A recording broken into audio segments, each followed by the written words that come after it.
नमस्कार मैत्रिणींनो, लग्नानंतर होईलच की प्रेम ह्या मालिकेमध्ये सर्व काही व्यवस्थित चाललेलं असताना अचानकच घरामध्ये एखादं वादळ येतं हे तर ठरलेलंच आहे.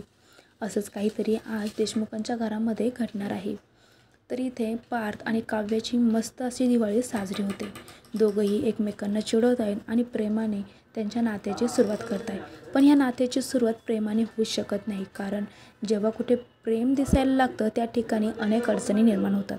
तर अशीच आज एक सर्वात मोठी अडचण देशमुखांच्या घरामध्ये येणार आहे. ती कोणती आहे जाणून घेण्यासाठी चॅनल सबस्क्राईब करा, व्हिडिओ लाईक करा. पार्थ आणि काव्याची अनोखी दिवाळी असतेच. दोघेही खूप खुश असतात, तसं घरातील वातावरणही खूप आनंदी आहे. अचानकच त्यांच्या नात्याला नजर लावायला जे कोणी येणार आहे तिचं नाव आहे सुनीता. मालिनीने सुनीताला फराळाला बोलवण्यासाठी सुनीता हॉटेलमधून निघते. हॉटेलमधून निघताच हॉटेलमधले जे वेटर असतात ते म्हणतात, मॅडम तुम्ही जो व्हिडिओ आमच्याकडून मागितला होता तो व्हिडिओ तयार आहे. तर लगेच आता ती म्हणते द्या मग तो, आणि तो व्हिडिओ घेते. तर त्या वेटर म्हणतात, तुम्ही कुठे चाललात मॅडम इतक्या उशिरा? तर ती म्हणते, आज जसे दिवाळीचे फटाके फुटत आहेत ना, तसेच कोणाच्या तरी घरामध्ये मला फटाके फोडायचे आहे म्हणूनच मी चाललेले आहे.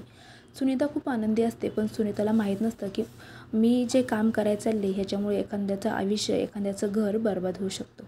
आणि ती देशमुखांच्या घरी हजेरी लावते. तिला पाहून मालिनी खूप खुश होते, पण काव्याला मात्र आनंद होत नाही, कारण काव्याला वाटत असतं की सुनीता घरामध्ये येऊन नक्कीच काहीतरी कांड करणार आहे.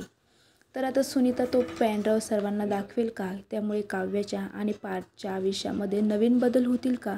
की जीव आणि काव्याचं जे काही भूतकाळ होता तो सर्वांसमोर येईल का? हे सर्व जाणून घेण्यासाठी चॅनल सबस्क्राईब करा, व्हिडिओ लाईक करा. थँक्यू.